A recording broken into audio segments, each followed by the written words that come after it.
Two of the most popular compact premium SUVs fight it out. The all-new BMW X1 against the Audi Q3 here on Autogefühl with Thomas for you in 4K, full screen and full length. Let's go with the all-new generation of the BMW X1. You can see here this really large double kidney here in the front, vertical fins, adaptive air intake and on demand. New headlamps here. These are also the adaptive LED lamps, nice modern signature. And this is also the M Sport model, so you have this sporty design kit in the lower part. Whereas with the Audi Q3 we have this typical Audi single frame grille, really large, three-dimensional Audi rings. They are more and more going away from that now. We will see that in the Q8 e-tron episode. Headlamps here, these are also the LED ones and a very modern styling. So this is not the all-new model then, but still has a quite modern appeal, definitely.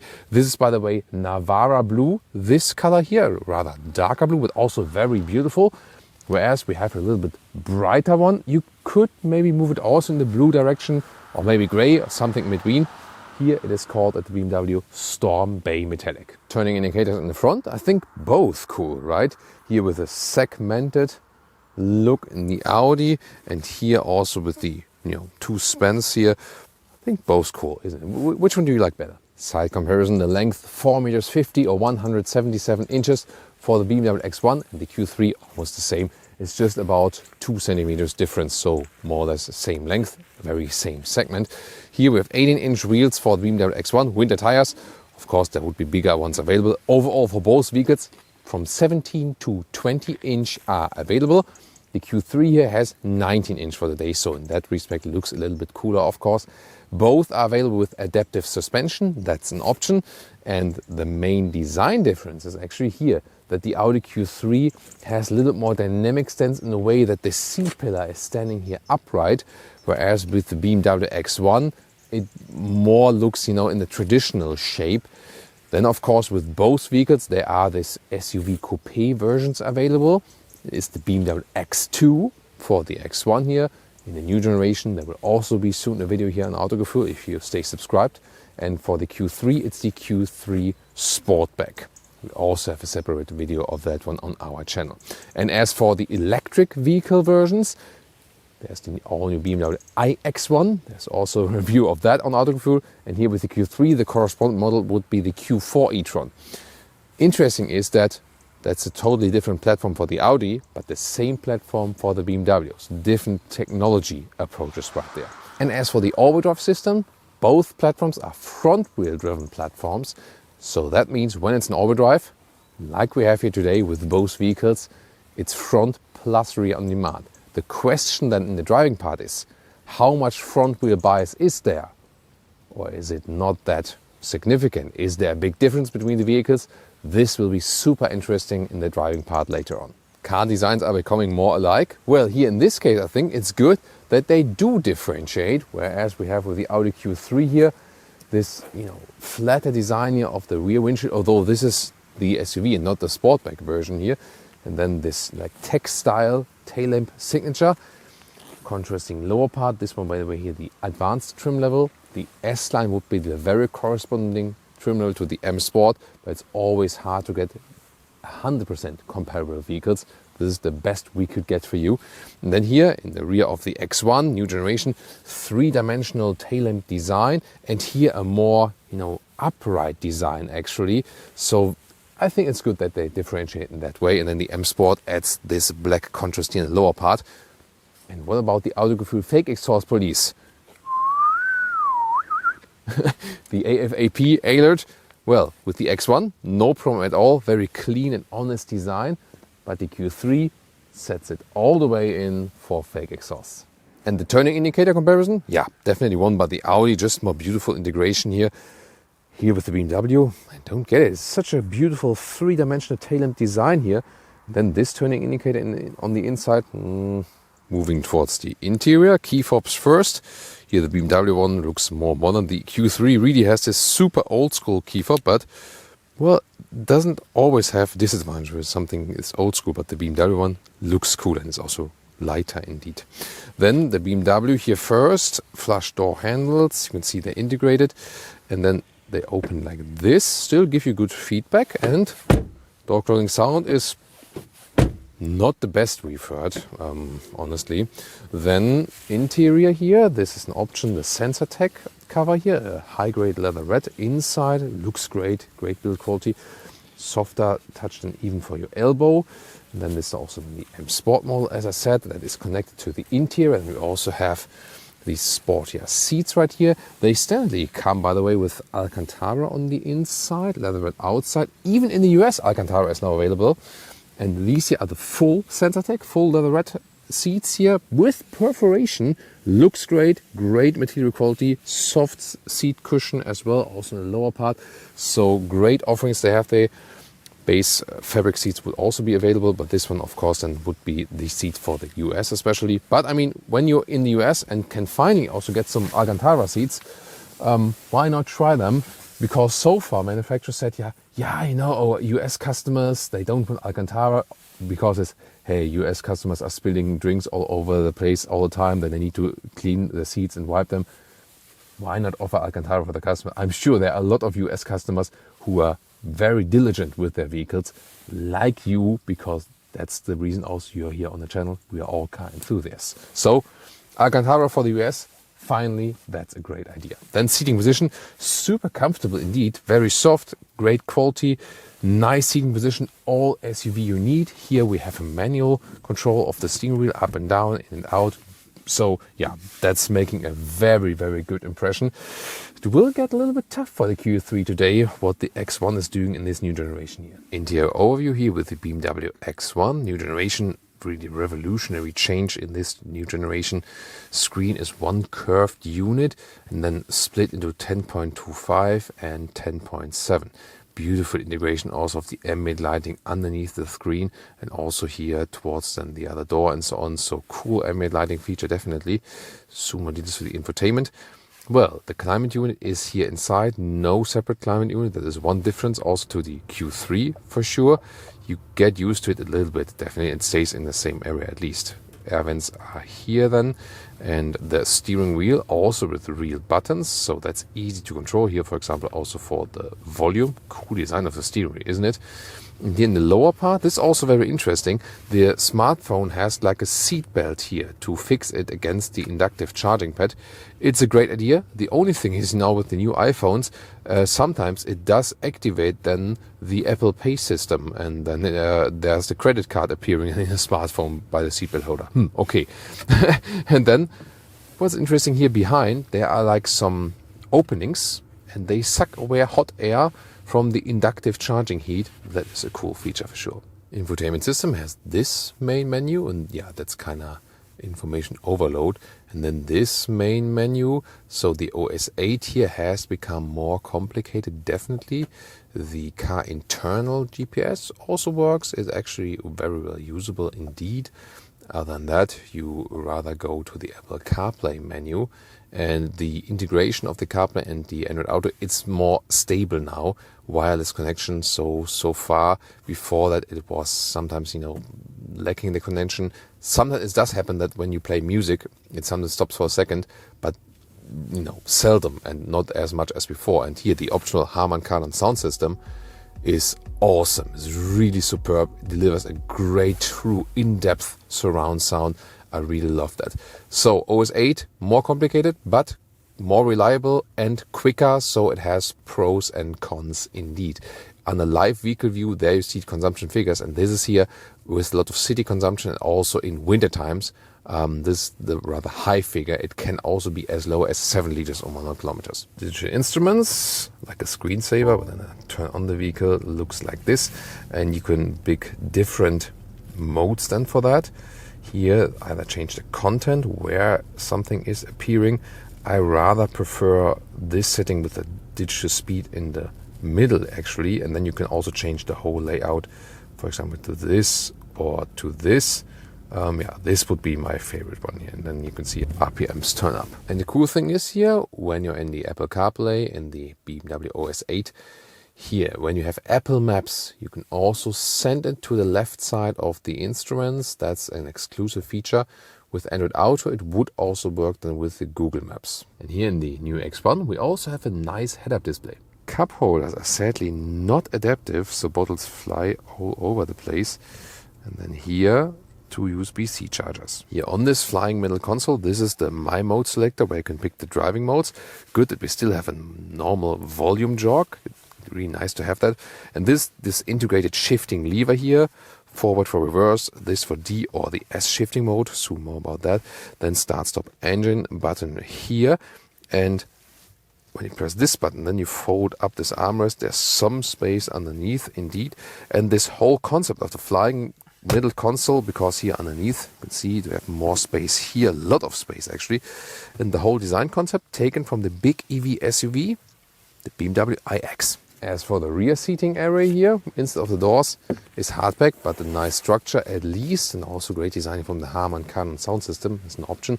Then you can take a look here at the interior, also with the black perforated Sensatec. Really good in the quality, so the overall build quality impression here of the new BMW X1 is really excellent, I have to say. And yeah, whereas we've seen that with Mercedes vehicles in the new generation, sometimes the build quality, like in C-Class, is worse than the predecessor. Here with the BMW models, they have really stepped up the game. Then here, legroom with this hard recess here in the back. There is still some headroom, legroom left, and also headroom, yes. Here in the rear, 189 or 6'2" is possible. Although this one is also the one with a nice panoramic view, and yeah, it's actually quite decently comfortable here. The rear bench can also be slid forward or back. 13 centimeters or 5 inches. If you have one of the pure combustion engine versions, it's not possible in the PHEV or in the iX1. Also in the middle seat you can sit for a shorter period of time, a little bit blocking than here with the knees for sure, but it works for, let's say, emergency situations. Then you have 2 USB-C chargers here in the rear, and this one here, cup holders, decently built and also with some adaptive rubber lips. Now the Q3 rear seating area. Yeah, these beautiful grey fabric seats, they bring more light to the interior. I really like this styling here indeed. And also in the rear with the nice Alcantara or microfiber accentuations right there. So everything looks really straight, clean and upright. Also hardback at the inside of the doors. Let's see, as for the legroom, this is a little bit tighter. There's also the recess here for the knees, but the way I'm driving in the front, it is definitely tighter with the knees than in the X1. Headroom, well, there is some left, but hardly comparable in this case because the X1 is the one with the panoramic roof. Here, this very vehicle is not spec'd with it. It works as well, not too much difference. And if you would go for the Sportback version, it also falls down. But the comfort here is also decent. But definitely this segment where the X1 is winning it, also here with the middle tunnel and so on. So the X1 definitely better suitable for space and people in the rear. That's also a decent result here overall. Then we have also 2 USB-C chargers here in the lower part. In the middle part, how's the comfort there? Yeah, he's also okay, and the same problem then with the knees on the inside. And the armrest here in the middle is also adaptive, good build quality. And here, well, they're a little bit smaller definitely, so depends on the drink size, if that's an advantage or disadvantage. Towards the interior of the Audi, here a classic door handle, so not flush, but both have, can be touched for real, so it's actually both fine, I think. Door closing sound, yeah, it's definitely better with the Audi here in this case. However, inside material of the door, this one is here rather hard pack, was cooler with the Sensatec cover in the BMW, but here is nice here with the microfiber cover of the inside of the doors here. And this is a very nice trim indeed, because look at that. Here, these grey fabric seats, they are really beautiful. So fabric is also available in the UK market, for example. And then we have, in this case, in here, microfiber at the outside. So beautiful fabric, microfiber, leatherette mix. So also animal-free seats. And yeah, great styling here and this brighter styling. Lower part here can also be made a little bit longer than for longer legs. And then the steering wheel here, this one is the non-sporty steering wheel, the base one, but looks actually quite clean as well. And real buttons here also on the steering wheel. That's also cool. Then about the seating position. This one, the one without panoramic roof, so it's not that well to compare with the headroom here. And of course we have more headroom with 189 or 6'2". Also a very nice and comfortable seating position. I feel I sit a little bit lower, so the X1 more gives me this SUV driving position, whereas the Q3 then in comparison more gives a crossover driving position. And then here steering wheel in and out, up and down, but both are comfortable. But seating wise, from the first impression, yeah, I think the X1 seats from the ergonomic deliver a little bit more, and that's quite rare. So most of the time when we compare BMW and Audi, especially in sedans, for example, then Audi were always better as for the ergonomics. But here, one of the very first and rare cases where the BMW seats were actually make a better impression. Yeah, that's quite astonishing. Very interesting, by the way, here these door handles from the inside are kind of like upside down than you used to. But I think it's a good solution because when you grab them, this is actually more intuitive in that way than the other way around. So I think well played, Audi. Interior cockpit overview of the Audi, also very clean, a very timeless layout, I think. It would usually start with 10.25 inch on the left, but this is the optional 12.3 inch virtual cockpit, so a bigger one then. And here it would also start 8.8 smaller, and this is then the 10.1 inch in comparison to the X1. The instruments are larger in the Audi, but the infotainment system is larger in the BMW. Interesting, isn't it? Zoom more details to that. Here, microfiber cover. On top of that, that's a beautiful solution here. Quattro batching. Top part here is somewhat soft touch. And then the main difference is here we still have a manual climate unit with nice clicking sounds.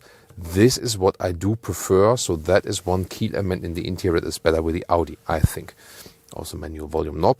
And the drive mode select is also a little bit easier because you still have a real button here, which you can also switch through. And then it also, see here, it switches through. You don't have to press then in the infotainment system. You can also stay at the lower part, for example. Then here we have a real big shifting lever. Do you prefer these real shifting levers, or do you prefer the more smaller integrated one that look maybe cleaner, but don't offer, this big haptic feedback? Or don't you care?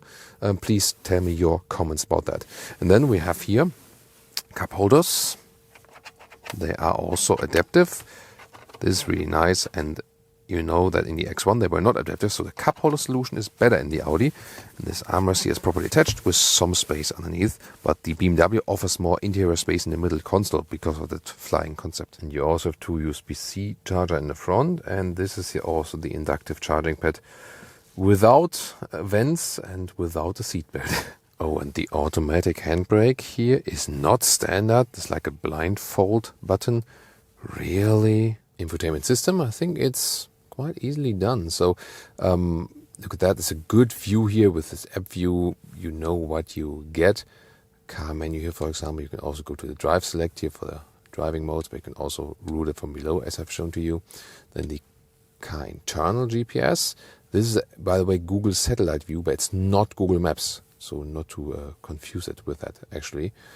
And actually also quite responsive. So overall, I also like the infotainment system here. This in the CarPlay integration looks a little bit more impressive with the BMW. And the sound system, this one here is a base one that doesn't come up with the one in the X1, but you can also get a more elaborate one here. Yeah, but overall, the BMW Harman Kardon system is a better choice. Yeah, I really like the Audi virtual cockpit here. These digital instruments, you can switch the middle view, for example, here also then with the map, but only the car internal map actually is possible here. That's also different than to the BMW, and you can also have this view, for example, but you can also change the whole layout. Either the classic view and sport, they are kind of similar. In this dynamic view, this one is actually completely different in the look. Here, look at that. This is not related to any classic gauges or something, but I feel the other ones just look more cooler, more classic indeed. Or what do you think? Trunk comparison. It's 530 liters for the Audi, 540 liters for the X1. So it sounds like more capacity, but what about the measurements? Let's start here with the all-new model, the X1. You can see here, cabin trolley fits in easily upright also. And then the length here is like 85 centimeters or 34 inches, a little bit shorter than the Q3, I can already tell you right here. And the width, a good meter or 40 inches. And the bench here folded from the inside, not from the trunk here. It's like 1-1-1 split, so individualize it in total length 166 or 65 inches. Here you can see you don't lose much height right here because of this upright styling here. And then when we move over to the Audi, it's very interesting because we have indeed a little bit more length here at 88 centimeters or 35 inches. So the BMW was ending right here. So that's actually quite good. Width is also about 1 meter or 40 inches. But the thing is that because it's kind of like chopped off here, this is where we lose the leader figure then in comparison to the BMW. And the length, let's see, to the seat as I would be driving, is that comparable? A little bit longer than 186 or 66 inches. And here this seems to be like a 2/3, 1/3 split, but you can see here the middle part can also be folded down individually here in the Audi as well. Engines will start with a very interesting fact about the engine bay. Here with the BMW X1 there is this rubber lip here in the lower part and it goes all the way around right here. And then when the hood is closed, everything stays super clean inside. Look at that. This has been driven in winter here now. Wow, really amazing. And here also on the top part, look at that. Another one. So the engine is super well protected against dust and mud and so on.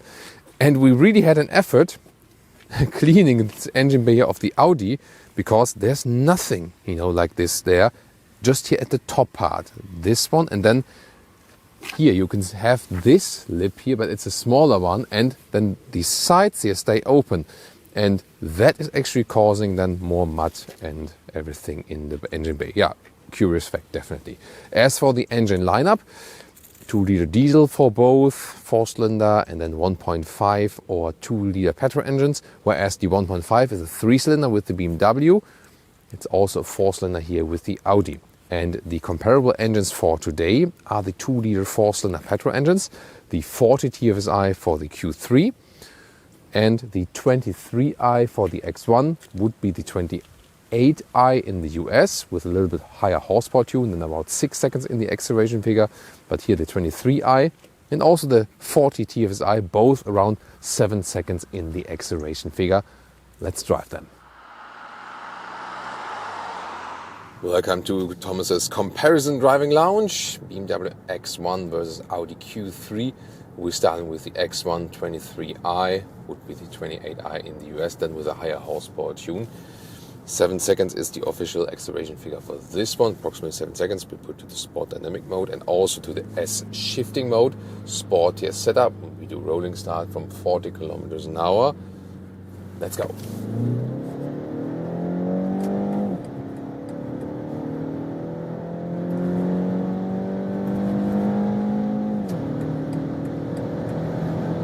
Was through. 175, we'll cut it there because the car in front of us. Now we can accelerate through. It was a pretty nice sound, right? So for that 4-cylinder engine, of course with a little bit of enhancement, but actually felt and heard quite natural. Really nice indeed. Gives you a good feeling when driving the vehicle, and wow, so stable here on the motorway. And this adaptive M suspension we have in here, when we are in that sporty mode, we have a little bit more feedback then of the suspension. Wow, what a settled feeling here on the German Autobahn. Let's see if I go to the normal personal mode. Yeah, suspension is a little bit more forgiving. It's a good setup, but at the same time it's not like shaking up too much or anything. Very nice lane changes. Whoa, and the turning indicators are so much fun, either with this tipping, or you can also really hammer them in like bam. And do you hear that? Bam. Bam. There's no one behind me, so I'm not confusing anyone here at the moment. Wow. That feels so lovely. So you always want to use the turning indicators all the way because it just resonates so well with the vehicle. And that's one of the coolest things in this vehicle. It really reminds us of vintage BMWs. They give you an analog feeling, really like you put something in with some force, like you would turn it. Yeah, the AC unit is all digital in the screen now. That's one of the things I am missing. if you're one of these guys, 22 degrees Celsius or like 72 degrees Fahrenheit, AC on, automatic mode, and you don't care at all. But me personally, I tend to change it here, back and there, AC on, and so on. So yeah, I like to have a separate control right there. The S shifting mode, by the way, is controlling how far the RPMs are turned up. I can also leave it in the normal D driving mode, and then I can always at any time use the pin down. There's also something coming, but there is a difference. For example, when I'm in the S shifting mode, the car is already usually a gear lower or something, and the gears are turned higher. And what you can also do is use the shifting pedals here, shift down manual or up manual, and hold it to go back then. And interesting, especially when you're in this D mode, when you press and hold the left pedal, you get in the sports boost mode, and when you hold it a little bit longer, yeah, anyway, I have about 10 seconds in that sport boost mode, but yeah, it doesn't really make a large difference. Yeah, not really. The engine feels quick enough. Yes, I would go for the 2-liter 4-cylinder engine if possible on your market. You know that UK markets always are a little bit limited as for the BMW choices they're offering there. That's a pity, definitely. In the US, you don't have another choice anyway then, and also get this higher horsepower tune, which isn't bad at all because it gives you a second quicker in acceleration, definitely. So when you think about buying vehicles, try to get high displacement, low horsepower, so the engine is not under stress. So this downsizing hasn't been... Oh, there's an interesting styling for that Golf 5. Yeah, was it 5 or 6? 5, right? Wow.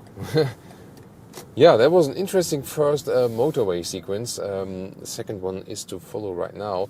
Cool thing about this vehicle is really when I'm here, like in a city situation, stuck in traffic or something, then it feels small enough, and there is no limit as for the sides and so on. You get through narrow areas and so on.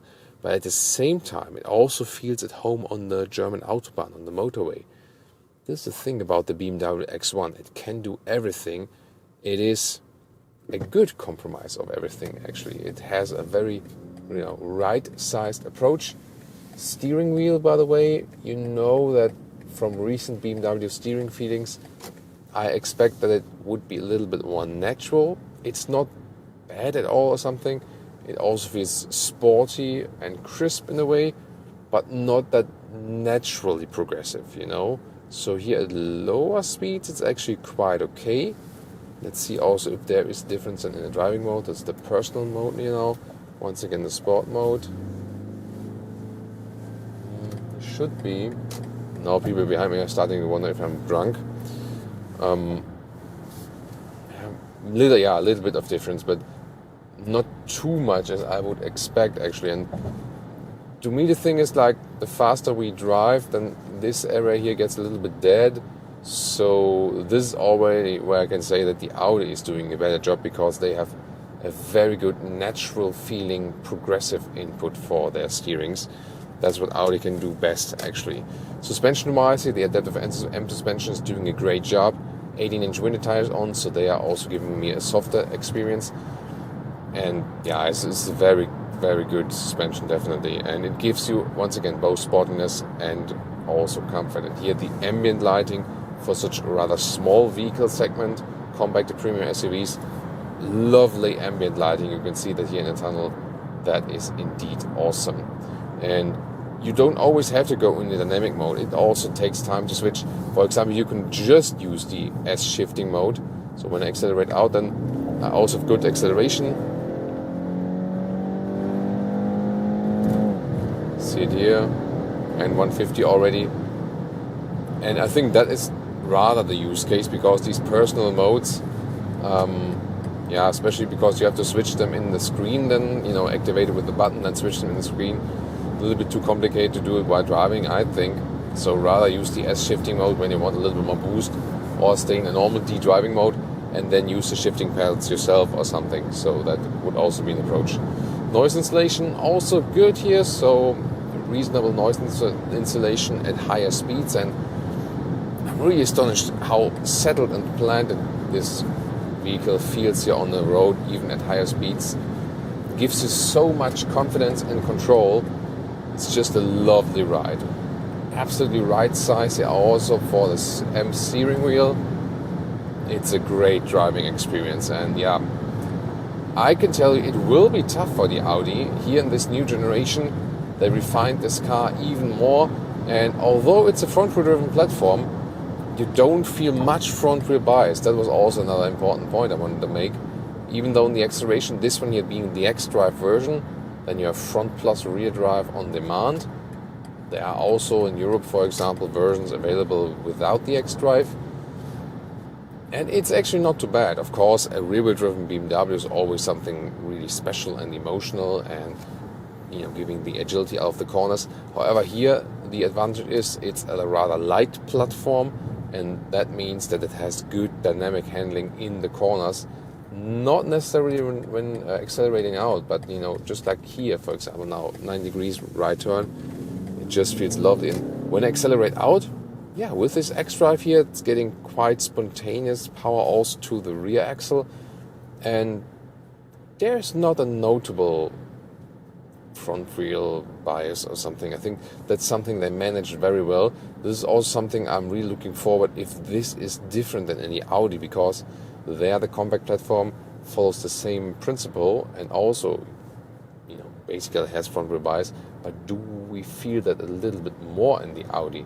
That will be very exciting indeed. As for assistance systems, of course they're mainly used for the motorway. You can have here the assisted driving, but I sometimes in these vehicle tests here tend to test them also on the countryside road, because it is even tougher for the car to do that. The Autobahn, very straight lines and so on. And here, for example, the right line is kind of grayed out. You can hardly see it, but at the same time, the vehicle is really keeping it very well in the lane and also in a very smooth way. Look at that, how refined that assistance system is. That's awesome indeed. And here is still managing that bend here and also not too hectic from a steering movement. So very well done. I'm not sure if you've seen the blind spot monitor. We haven't been overtaken so many times, but then it's flashing here in the side mirror. So, wow. I mean, besides that the steering could give you a little bit more feeling, it's not as bad as in the 3 Series, by the way. So all the BMW SUVs actually have better steering feeling than the 3 Series. Sadly, we have to say, wow, now the sun is really blinding here. Yeah, so overall, I can easily live with that steering here. Again, maybe in an update, they will listen to my feedback. I already told you once before in an X1 review that the intention behind that was actually that the car feels even quicker and more agile when the steering is light. That's what the engineer told me. That was they did that intentionally. And I said hey, isn't a BMW customer more appreciating this natural steering input? I mean, it doesn't have to be super hard to steer. Audi shows how that works, not hard to steer, at the same time giving you a direct, sporty, natural input. So it is actually possible. Yeah, but maybe BMW can also, because that's actually all software tuned then nowadays as well, as most things are actually software tuned. But hardware-wise, from driving this vehicle, wow, this is already super convincing here in the overall segment. It's really so much fun to drive it, and driving the most expensive one, not the biggest one of the BMW lineup, not the biggest one of the SUV lineup. It already gives you so much, actually. Still not cheap at all, of course. Then the question is, one of our toughest tests here, hunting this one here up the narrow bends. Here we go, once again in the sport mode and the S shifting mode. Let's see about that. And also, is there any front wheel bias now in these tight corners? This will be very exciting. Yeah, it is fun to see here, definitely. Yeah, very well done. No slip or something. Of course, here in the woods, it's always a little bit more moist than on the tarmac. Let's see now how far I have to turn the steering in. Wow. Amazing indeed. So much grip and confidence, and I can't believe that. That doesn't feel front wheel biased at all. This drives on rails. What the? Amazing. And yeah, it is a lot of fun to steer still, you know. So this, criticism about more natural feeling it's okay, you know. It could be a little bit better, but just on a very high level, you know. This is so amazing handling wise. Does the Audi Q3 have anything against it? Let's see. Alright, now to the Audi Q3. You go to the S-shifting mode and the dynamic mode. And also do an acceleration onto the motorway. Let's see. From 50 here.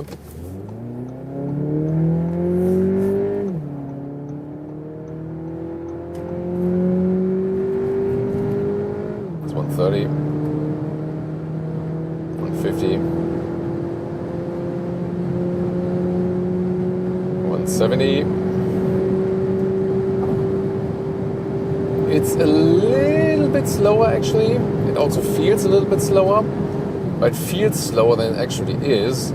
Here also with the adaptive suspension, lane change, very nicely done also. Very good feeling in that steering. You feel you sit a little bit lower. Once in a while I said also in the interior part, more crossover feeling than SUV driving feeling. So the X7 feels actually larger and bigger, higher, more SUV-ish indeed. Also really good control here over the whole vehicle. We have 19-inch wheels mounted here, so a little bit larger than in the X1. However, this is not all of the difference we feel actually. So I feel that the suspension is in a way more forgiving with the X1. So I think the adaptive suspension of the X1 is doing a better job. So this 1 inch is not everything indeed. And also when we switch back to the comfort or normal auto mode and go back to the normal D shifting mode, the suspension here just feels stiffer and the X1 feels like it evens out everything. This is also a good suspension here, especially in here with the adaptive function.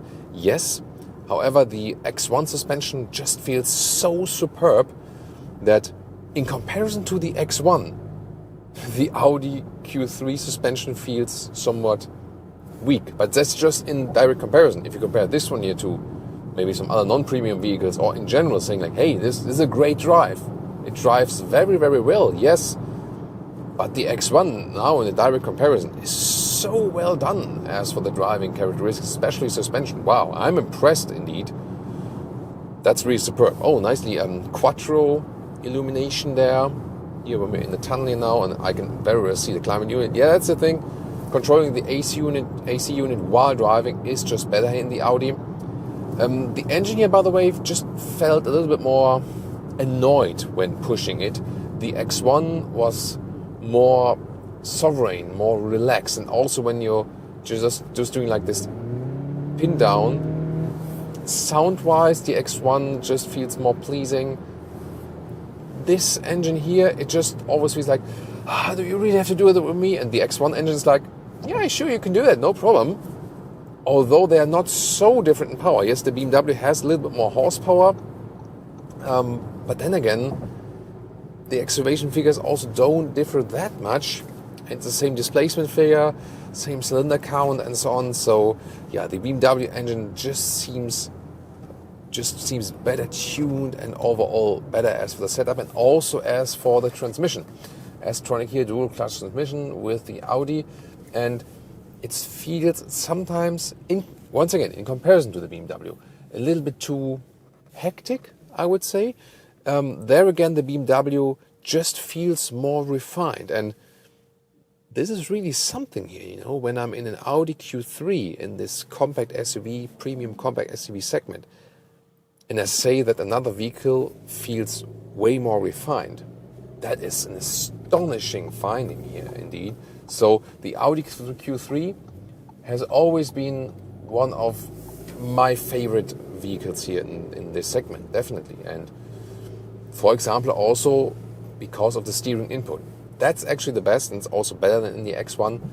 So precise, no dead zone area, it's progressive, you don't have to steer that much. At the same time, It is sporty. Yes, look at that. Sporty and comfortable at the same time. It is the perfect steering setup, and it can't be any better than that, I think. This is definitely better with the Audi. Yeah, and the AC unit while driving. But the rest, you know, like engine, transmission, suspension, that one is really better with the X1. Seating comfort here and so on is good with both, definitely. And I'm absolutely happy and satisfied with the seating comfort here in the Audi Q3. However, once again, because the X1 is so good also in that respect, these new seats here, soft touch Sensatec also, or then when you go with the microfiber as well, guys, relax everyone. It's like, just be when someone is not driving like for 1 second, directly using the horn, like, come on. I mean, when someone doesn't react like after like 10 seconds, it's okay, but you know what? Yeah, you should be just more relaxed on the road. Once again, one more time in the tunnel, then you can see how all the lighting features are here. And then we through again to the dynamic mode. Then it also automatically changes here to the S shifting mode. It's really cool. And I also have these sport gauges here. I really like them. Yeah, it just gives such a good control of the vehicle. So the steering is really, steering wise, I would always go then here for the Audi. But the rest is really leaning towards the BMW at this moment. So let me do one more acceleration here when we're already at speed. And let's see. And I also, okay, the Spence is going first. You better drive it fast. One more time, 92.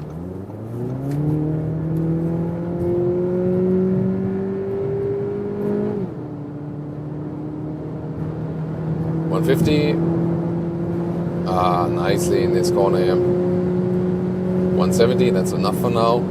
Yeah, it feels really settled on the road as well, but wow. I wouldn't have imagined how big the difference is from the BMW suspension to the Audi one. Once again, the Audi suspension is good, but I really have to say, never had such a superb suspension here in a compact premium SUV like with the BMW X1. I really wouldn't have imagined that the X1 is so much better in driving. Besides maybe the steering, where the Audi leads it a little bit. Yeah, super astonishing. But I mean, both vehicles are very suitable. I feel the BMW X1 was also a little bit more silent here on the motorway. Or what do you guys think? Yeah, I think here I have to raise my voice a little bit higher when driving at high speeds. So the BMW in this case then seems more silent, and that also fits to the overall picture. I mean, yes, the Audi Q3 is a little bit older here in this comparison, but still, that is not the crucial thing, you know. Recently we had Mercedes C-Class with Audi A4, and there I went for the Audi A4 because of the easier user interface, just more connected feeling to the car. Although the C-Class has a lot of technology features to offer, so sometimes the older car can be still the better one because it still does something better, you know, and it's maybe more, you know, in an evolutionary sense more evolved, indeed. Yeah, but here the X1 wins the Autobahn. But let's see, what about countryside driving here and the fast corners? And also, what about the front wheel bias here? We can find out more about that in these tight corners then.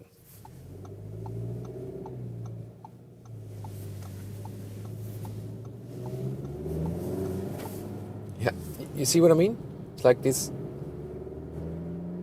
And sometimes the shifting up is like, in the X1 everything is smoother actually, also while shifting and so on. Again, not that it would be bad here or something, but the X1 is just smoother in this respect there. So, I mean, exterior wise, you can really, personal preference. Interior wise, has some advantages here. Both are really nice in interior, and seats are also really great. What I really like about the X1 is also that you have this true SUV seating position. Here, it's also good, yes, but it doesn't feel that much SUV, you know, like the X1. Here now, assistance systems, put it here on the same road, cruise control, adaptive one, and then also with active lane keeping assist. Let's see, this is now a critical situation because the road is making a right-hand turn, and it's more meant for Autobahn driving. But as I said, I usually put the cars here. No. Okay. There also the BMW did a better job actually in keeping the car in the lane. Here I had to intervene earlier. So also the assistance systems, they are good here. but seem to be also a step further than with the BMW. Yeah, wow, really interesting indeed. So now I'm looking forward. The X1, we didn't feel the front rear bias at all, basically. This one here has also overdrive, and also the system front plus rear on demand. How do we feel that then in the tight corners? So one more time, dynamic mode here, and also the shifting mode that is activated by that. Tight corners, how's it with the front rear bias, also with the suspension, it's here a little bit rougher. Yeah, wow, it's way rougher, the suspension. Yes, size of the tires is a little bit wider, but that's not all, as I said. And then here, out of the corners, yeah, that's incredible, right? A little bit of wheel spin in the front, and indeed more understeering. Can't believe that the difference is so large. Wouldn't have expected that. But here, steering is really good. But I don't, you feel, really very well in control in general, but considering, and also here then now, transmission and engine performance, the X1 drove here up so extremely smooth on rails. And the Q3 here also did a great job. But it was so much better in the X1. Also so astonishing. And once again, this is talking on a high level here. The Q3 does it in a very nice way and so on, but here also then the engine, it just feels a little bit more stressed once again, you know what I mean? And going back to the normal auto driving mode here, yeah, this is really something. So I was thinking at first, yes, I liked the X1 from the beginning, but I thought that like the classic AC layout and the great steering would actually tend me towards the Q3. But driving-wise now, this goes clearly to the X1 indeed. But what about the overall result? Because we also have to take pricing into account. Which one would I take home? Well, it is a very interesting question because both of these compact premium SUVs are, to me, one of the best there are, and they are so well usable for everything. They are the right-sized one in a way of not too large for the city, but already grown up for the Autobahn. So both are great vehicles, no doubt about that. And I really like the Audi Q3. I mean, exterior-wise, it's more a question of, matter of preference. I think both are very nice in the styling. I like the X1 from the front a little bit more. In the side profile, in the rear, I like the Audi a little bit more. So overall, I would take both as for the exterior styling, no doubt about that. Interior, I think also both are very well designed, very clean layout. What I like with the Audi definitely is that we still have this manual AC unit, so easier to control. And also the steering input, that is also cooler with the Audi indeed. But then again, the X1 interior also looks very clean. Yes, it misses the AC unit, the separate one, but more or less you also get along with it, over the time. Interesting is that the Audi seats are very good, but the X1 seats are so exceptionally good indeed, and also more material choice, especially this perforated Sensatec, now also with Alcantara for the US market and so on. So high-class premium seats without animal content. So well done BMW here, but we also had very nice seats here with the Audi today. So you see where this is going. Actually, the Audi is a very good vehicle and I would still recommend it, but the BMW X1 is topping it in most of the aspects. Not in all, but most. Also here more legroom with the BMW. That is also another crucial aspect here on the interior part. But then driving-wise, I was starting this review off with saying yeah, the X1 is more modern, but maybe at the end of the day, I would still go with the Audi because I like the more conservative setup with the AC unit and I love this Audi steering input, feels so natural and progressive. But then I was totally surprised by how good the BMW X1 is in this new generation. Again, this one drives so well, but the X1 drives so much more exceptionally well. I haven't, imagined that. Just when you drive them directly after each other, then you feel like the suspension, transmission, engine is so smooth with the X1. It's just such a smooth and flawless driving experience. Whereas in this comparison, the Audi then feels a little bit more stressed out from the transmission, not so smooth from the engine and so on, sound-wise, and how it acts, and with the RPM and so on. And you wouldn't really feel that much when you drive it individually and compare it maybe against other competitors. But when you compare it to this one here, yeah, I'm really impressed of how good the all-new X1 is. So when you get this one here for a decent price, I can still recommend it, no doubt. But at the very same price, no doubt I would always go for the X1 now. And yeah, this came as a surprise that it's so clear. However, pricing-wise, it's very interesting as well. These are highly spec'd vehicles, yes. This one here today is a little bit higher spec, for example, also panoramic roof, the adaptive LED headlamps. Yes, the wheels are a little bit larger with the Audi here, but this one here has some more options.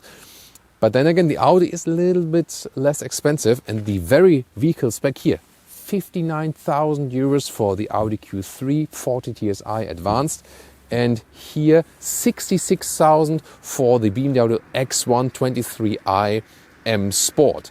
So 7,000 euros difference. Then you also start thinking maybe a little bit, yes.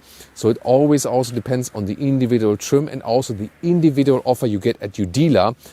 So when there's a large price difference, you might also want to say, hey, I'm also satisfied with the Audi. Yeah, but we have to say this comparison overall then goes to the BMW X1 as the winner. What do you say? What would you pick? Audi or BMW, Q3 or X1? Tell me in the comments, join in discussion, and also tune in for more super interesting comparison episodes right now.